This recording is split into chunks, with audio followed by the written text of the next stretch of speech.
حدیث میں یہ بھی آتا کہ اصفہان سے 70,000 یہودی دجال کا ساتھ دیں گے. لیکن بہرحال خراسان ایک صوبہ ہے افغانستان کا اس وقت بھی شمال مشرقی کونے میں، مجھے امید ہے وہاں سے خیر کی، کیونکہ خراسان کا لفظ وہاں پہ شامل ہے. اور حضور کی حدیث میں بعد میں آپ کو سناؤں گا کہ خراسان سے فوجیں چلیں گی جو یروشلم کو دوبارہ حاصل کریں گی، فتح کریں گی. جیسے پہلے یروشلم کھویا عربوں نے تھا، دوبارہ حاصل کیا تھا کرد نے، کرد خون صلاح الدین ایوبی رحمت اللہ علیہ، ایسے اب پھر عربوں نے کھویا ہے، لیکن لینے والے خراسان سے لشکر آئیں گے. یخرج من خراسان رایات سود لا یردها شیء حتی تنصب بإیلیا. خراسان کے علاقے سے کالے علم لے کر لشکر چلیں گے جن کے رخ کو کوئی موڑ نہیں سکے گا جب تک کہ وہ جا کر یروشلم میں نصب نہ ہو جائے. اس کے بعد نام آتا ہے پاکستان کا. یہ ہے میری اور آپ کی داستان، اور یہ ہے سبب جس کی وجہ سے کہ میں آپ سے یہ گفتگو کر رہا ہوں. اصل میں تو کس لیے؟ محض ایک علمی استفادہ، محض اپنی بات آراء کو ظاہر کرنے کا شوق نہیں، بلکہ یہ کہ اپنی ذمہ داری ہم پہچانیں کہ ہم کس مقام پر کھڑے ہیں. دیکھیے اس پاکستان کے بارے میں یا ہندوستان کے بارے میں علامہ اقبال نے کہا تھا اپنے ترانہ ملی میں، میرے عرب کو آئی ٹھنڈی ہوا جہاں سے، میرا وطن وہی ہے، میرا وطن وہی ہے. اور مجھے بتایا گیا کہ سنن ابی داؤد میں یہ روایت موجود ہے کہ حضور نے فرمایا کہ ہندوستان کی طرف سے مجھے ٹھنڈی ہوا آتی ہے. اگرچہ مجھے وہ حدیث ابھی نہیں ملی ہے، لیکن حزب التحریر کا ایک کارڈ مجھے ملا تھا، تو اس میں اس حدیث کا اور اس میں ابو داؤد کا روایت کا حوالہ موجود تھا. لیکن میں جو چیز آپ کو بتا چکا ہوں وہ یہ کہ الف ثانی کا پورا تجدیدی کارنامہ اس ہندوستان کی سرزمین میں ہوا. مجدد الف ثانی شیخ احمد سرندی، شاہ ولی اللہ دہلوی، سید احمد بریلوی، وہ تو ہمارے پاکستان میں آ کر جو ہے ان کا خون جذب ہوا ارض پاکستان میں. پھر شیخ الہند مولانا محمود حسن. تحریک خلافت چلی تو صرف ہندوستان میں چلی اور کہیں نہیں چلی. آزادی کی تحریک چلی پوری دنیا میں، وہ نیشنلزم کی بنیاد پر چلی، ملے نیشنلزم، عرب نیشنلزم، ٹرک نیشنلزم. ہمارے ہاں چلی تو اسلام کے نام پر. پاکستان کا مطلب کیا؟ لا الہ الا اللہ. پھر پاکستان قائم ہوا معجزے کے طور پر، بلکہ نازل ہوا ہے لیلۃ القدر میں. انا انزلناہ فی لیلۃ القدر، جیسے قرآن نازل ہوا لیلۃ القدر میں، یہ پاکستان بھی نازل ہوا لیلۃ القدر میں. اس کا برقرار رہنا ابھی تک معجزہ ہے. ہندو یہ سمجھتا تھا، کانگریس سمجھتی تھی کہ جھٹپٹ ختم ہو جائے گا. پھر یہ کہ اس کا قرارداد مقاصد کا پاس ہو جانا، مزید بھی اور اضافی دفعات دستور میں آ جانا، اب کمرشل انٹرسٹ کو ربا قرار دے کر حرام قرار دینا، یہ سارے لینڈ مارکس ہیں کہ جو اشارہ کر رہے ہیں کسی چیز کی طرف، معاملہ کدھر جا رہا ہے. پھر یہ کہ یہ جو 14ویں صدی کے مجدد تھے شیخ الہند، اس کے بعد سے کچھ ایسی شخصیتیں عظیم پیدا ہوئی ہیں ہند میں جن کو میں سمجھتا ہوں کہ 14ویں صدی کے مجدد اور 15ویں صدی کے مجدد کے درمیان یہ 15ویں صدی کے مجدد کی راہ کو سیدھا کرنے والے، جیسے کہ حضرت یحییٰ نے کہا تھا میں تو آنے والے کا راستہ سیدھا کر رہا ہوں حضرت عیسیٰ کے لیے، ایسے ہی 15ویں صدی کے لیے امام مہدی کے لیے راستہ صاف کرنے والے سب سے پہلے علامہ اقبال، جنہوں نے اسلام کا تصور دین کی حیثیت سے دوبارہ زندہ کیا ہے، ورنہ اسلام ایک مذہب کی شکل اختیار کر چکا تھا. پھر مولانا مودودی، مولانا ابوالکلام آزاد حکومت الہیہ کے نعرے کے ساتھ میدان میں آئے. یہ اقبال نے جو تصور پیش کیا تھا اس پر عملی جدوجہد کے لیے حزب اللہ قائم ہوئی. نوٹ کر لیجئے 11 برس کا فرق ہے عمر کا علامہ اقبال کے اور ابوالکلام کے. اور 1913 میں جب حزب اللہ قائم کیا اس وقت علامہ اقبال کی ملی شاعری اپنے عروج کو پہنچ چکی تھی. پھر یہ کہ علامہ اقبال کے بعد تعبیر جو ہے اس کام کی وہ ابوالکلام نے کی، لیکن روایتی علماء نے کی شدید مخالفت کی وجہ سے وہ بددل ہو کر چھوڑ گئے، کانگریس میں شامل ہو گئے، بساط جو ہے حزب اللہ کی انہوں نے لپیٹ دی. پھر مولانا مودودی آئے، انہوں نے وہ ڈور جو ہے اس کا سرا تھاما، جماعت اسلامی قائم کی حکومت الہیہ ہی کے قیام کے لیے. اگرچہ میرے نزدیک یہ کہ وہ انتخابی اور ایک قومی سیاست کی ایک جماعت بن کر پاکستان میں جو ہے دلدل میں پھنس گئی ہے. اب ہم اس کی کوشش کر رہے ہیں، تنظیم اسلامی اور یہ تحریک خلافت جس کے تحت یہ جلسہ ہو رہا ہے، یہ ساری چیزیں وہ ہیں کہ آپ کو سوائے پاکستان کے اور کہیں نہیں ملیں گی پوری دنیا میں. معلوم ہوتا ہے کہ پاکستان کو بہت بڑا رول پلے کرنا ہے اس میں. اور اس کے ساتھ اب جمع کر لیجئے افغانستان کی عمارت افغانستان، اسلامی عمارت افغانستان قائم ہو چکی ہے. یہ پچھلے 20 سالوں میں جو کچھ وہاں ہوتا رہا ہے اس سے پہلے تصور نہیں ہو سکتا تھا. علامہ اقبال کے فرزند بھی دیکھ کر آئے ہیں، تو اگرچہ وہ خود میں سمجھتا ہوں کہ خاصے انہیں آپ لبرل کہیں، آزاد خیال کہیں، لیکن اس درجے متاثر ہو کر آئے تھے کہ انہوں نے یہ کہا افغانستان میں جو میں نے حالات دیکھے ہیں کہ اگر 2-4 اور مسلمان ملکوں کے اندر یہ نظام قائم ہو جائے تو پوری دنیا مسلمان ہو جائے گی. یہ سب کچھ کیسے ہو رہا ہے؟ یہ آنے والے دور کی جھلکیاں ہیں. Coming events are casting their shadows before. یہ سب بتا رہے ہیں کہ پاکستان افغانستان کو مل کر اس میں کوئی عظیم رول پلے کرنا ہے. اور اس کے ضمن میں اب میں علامہ اقبال کے بارے میں آخری بات کہہ رہا ہوں. علامہ اقبال کے بارے میں عام یہ خیال ہے، انہوں نے اپنے خطبات میں مہدی کا اور نزول مسیح کا، حالانکہ میں کل پڑھ رہا تھا مولانا سعید احمد اکبر آبادی رحمۃ اللہ علیہ کا ایک مقالہ ان کا کہ علامہ اقبال نے ابن خلدون کے بارے میں یہ کہا ہے کہ مہدی کا اور نزول عیسیٰ کا دونوں کا انہوں نے انکار کیا ہے. حالانکہ ابن خلدون نے نزول عیسیٰ کا انکار نہیں کیا، صرف مہدی کا انکار کیا ہے. بہرحال علامہ اقبال نے خطبات میں انکار کیا ہے. لیکن یہ کہ اپنی شاعری کے اندر میں چیلنج کرتا ہوں کسی بڑے سے بڑے اقبال شناس کو، ان کا یہ شعر ذرا سنیے. خضر وقت از خلوت دشت حجاز آید بروں، کارواں زی وادی دور و دراز آید بروں. خضر وقت، امام وقت، رہنمائے وقت، قائد وقت، خلوت دشت حجاز، حجاز کی صحرا کی کسی خلوت گزینی سے نکل کر باہر آئیں گے. میں حیران ہوتا ہوں علامہ کے اس فکر پر اور اس مصرے پر. یہاں انہوں نے شیعہ اور سنی دونوں کے کانسیپٹ جمع کر دیے. شیعہ کا کانسیپٹ یہ چھپے ہوئے کسی غار میں وہاں سے برآمد ہوں گے، اور ہمارا کانسیپٹ میں ام سلمہ رضی اللہ تعالیٰ عنہ کی حدیث سنا چکا، چھپے ہوئے ہوں گے وہ وہاں پر، مدینے سے نکل کر آ کر مکے میں چھپ جائیں گے. اس خانہ جنگی کی حالت میں لوگ ان کی طرف دیکھ رہے ہوں گے، سوچتے ہوں گے انہیں میدان میں آنا چاہیے، کوئی پارٹ پلے کرنا چاہیے، امت کی کوئی رہنمائی کرنی چاہیے. لیکن وہ چھپیں گے، وہ کارے ہوں گے، وہ اس ذمہ داری کو قبول نہیں کرنا چاہیں گے، جا کے چھپ جائیں گے مکے میں. وہاں سے مکے والے انہیں نکالیں گے، اور وہ کارے ہوں گے، انہیں بالکل یہ پسند نہیں ہوگا کہ یہ ذمہ داری اٹھائیں. تو خضر وقت از خلوت دشت حجاز آیت بروں، کارواں زی وادی دور و دراز آیت بروں. کارواں جو چلے گا ان کی مدد کے لیے اس وادی دور و دراز، اس زی عظیم وادی دور و دراز، یہ وادی سندھ ہے. وادی سندھ جو ہے ہم سمجھتے ہیں کہ صرف یہ پاکستان اور پنجاب جو ہے یہ اس میں شامل ہے.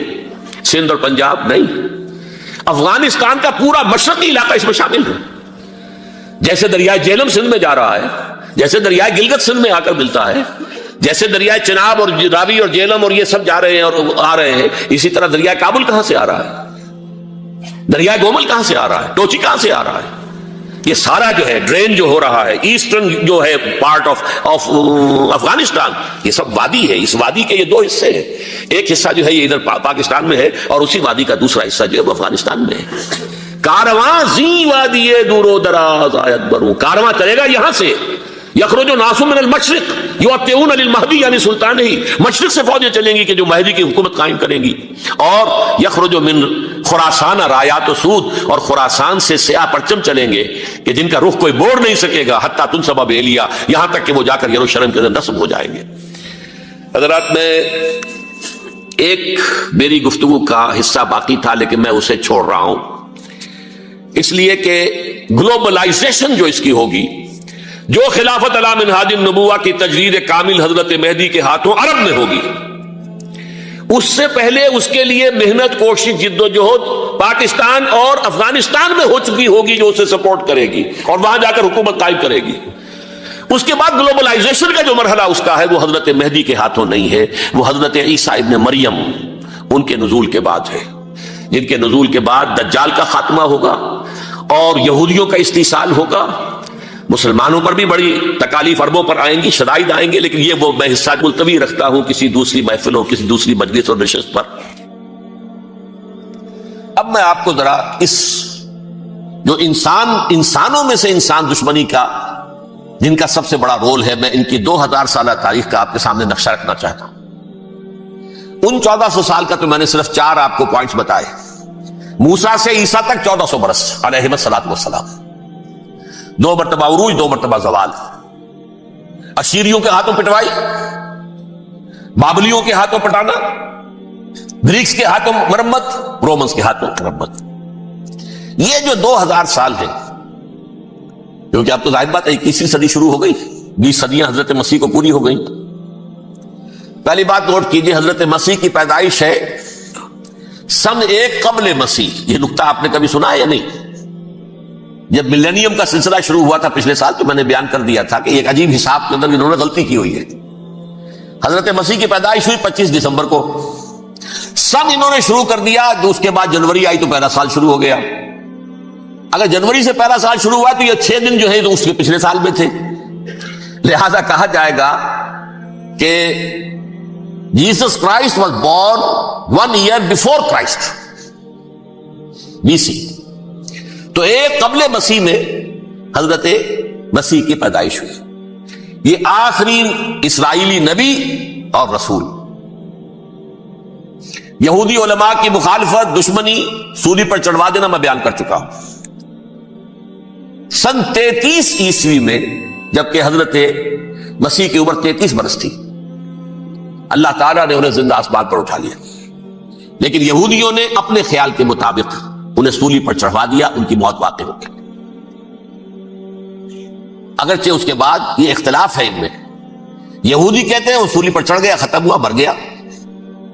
عیسائی کہتے ہیں نہیں، انتقال ہوا ہے مسیح کا صلیب پر، لیکن پھر وہ دوبارہ زندہ ہو گئے ہیں. ان کی لاش ایک غار میں رکھ دی گئی تھی، وہاں ریزریکشن ہو گیا، ان کا باعث بعد الموت وہی ہو گیا، اور پھر انہیں اللہ نے زندہ آسمان پر اٹھا لیا.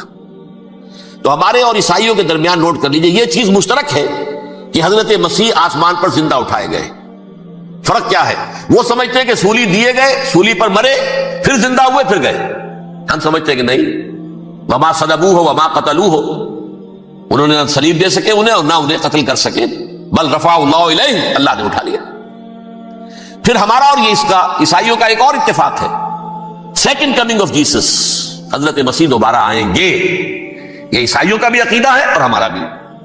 بہرحال تو جیسا کہ میں نے عرض کیا کہ اس وقت یہ عذاب استیصال، عذاب اکبر کے مستحق ہو چکے تھے، لیکن اللہ نے ان کی مدت دراز کی ہے. لیکن ان پر دنیاوی عذاب کا ایک کوڑا جو ہے اللہ تعالیٰ کی طرف سے اسی وقت برسا. دنیاوی عذاب دنیا میں رہتے ہوئے ختم نہیں کیا. 37 برس بعد حضرت مسیح کے رفع سماوی کے 37 برس بعد سن 70 میں یہودیوں نے بغاوت کی رومیوں کے خلاف. رومی ٹائٹس جنرل تھا ایک، اس نے پھر جو حملہ کیا ہے، 1,33,000 یہودی ایک دن میں قتل کیا یروشلم میں، اور ہیکل سلیمانی گرا دیا. وہ ہیکل پہلے بھی گرا تھا، پہلے 1400 سال کے دوران میں بھی نبوکدنضر نے گرایا تھا، لیکن پھر اس کے 150 سال بعد انہوں نے دوبارہ بنا لیا تھا، اس لیے وہ اسے سیکنڈ ٹیمپل کہتے ہیں. پہلا ٹیمپل جو حضرت سلیمان نے بنایا تھا، نبوکدنضر نے گرا دیا 587 قبل مسیح میں، پھر دوبارہ انہوں نے 150 سال کے بعد بنا لیا. وہ اس تاریخ کا حصہ ہے، میں نے جس کے بارے میں آپ کو تفصیل نہیں بتائی. کس میں یہ ہوا؟ سن 70 میں وہ گرا دیا گیا، وہ آج تک گرا پڑا ہوا ہے. نمبر 2، یہ کہہ دیا گیا کہ یہودیوں اس ارض فلسطین سے نکل جاؤ، تم یہاں نہیں رہ سکتے. اب لہذا جس کا جہاں سینگ سمایا چلا گیا. یورپ میں چلے گئے، ایشیا میں آ گئے، عرب میں آ گئے. یہ 3 قبیلے جو رات بھی میں نے عرض کیا تھا، بنو قینقاع، بنو نذیر اور بنو قریظہ، یہ وہاں سے آ کے مدینے میں آباد ہو گئے. جس کا جہاں سینگ سمایا، افریقہ میں، ہندوستان میں، جہاں چلے گئے. ڈایاسپورا اسے کہتے ہیں، وہ آپ نوٹ کر لیجیے اس لفظ ڈایاسپورا. ہمارا دور انتشار، جبکہ ہمیں ہماری اصل سرزمین تو فلسطین ہے، حضرت ابراہیم کا مسکن، حضرت اسحاق، حضرت یعقوب کا مسکن فلسطین، یہ ہے ہماری اصل جاگیر، یہ تو ہماری جدی پشتی جاگیر ہے. لیکن یہاں سے نکال دیے گئے سن 70 عیسوی میں، اور وہاں سے لے کے 1917 تک ان کا ڈایاسپورا جاری رہا. یہ دور انتشار. اس دور انتشار کے چند حصے ہیں جس کو میں چاہتا ہوں کہ آپ علیحدہ علیحدہ سمجھ لیں. دور انتشار کا جو پہلا جو ہے تقریباً 300 برس رومی حکمران تھے.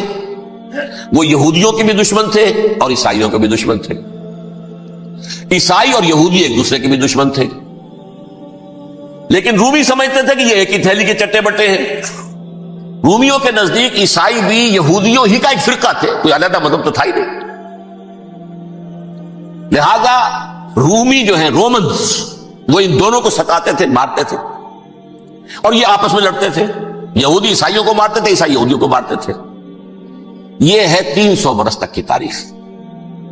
سن 300 عیسوی میں کیا ہوا؟ ایک معجزہ ہو گیا.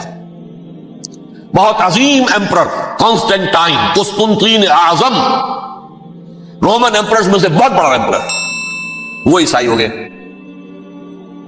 اب تو معاملہ بالکل تلپٹ ہو گیا، پوری سلطنت عیسائی ہو گئی. اب عیسائیوں کے عیش ہو گئے اور یہودیوں پہ مار پڑنی شروع ہوئی. اب عیسائیوں کا آپ خود سوچئے کہ جنہیں وہ خدا بنا بیٹھے ہیں، خدا کا بیٹا قرار دے رہے ہیں، ان کے قاتل کون؟ یہودی بدماش. لہذا ان کی وہ پٹائی شروع ہوئی ہے یورپ میں، پوری رومن امپائر میں. انہیں ذلیل کیا گیا، شہروں میں آمد بند، علیحدہ رہو، گھیٹوز کے اندر رہو. یہودی کا نام جو ہے وہ گالی بن گیا، جیسے آج بھی یہودی گالی کہتے ہیں، جیسے خنزیر کا لفظ. آخر وہ بھی اللہ کی مخلوق ہے، لیکن آپ کو معلوم ہے کوئی شخص زبان پر نام نہیں لانا چاہتا خنزیر کا، سور کا. ہے تو مخلوق، وہ بھی ایک حیوان ہے. ایسے ہی یہ یہودی گالی، جھوٹ گالی.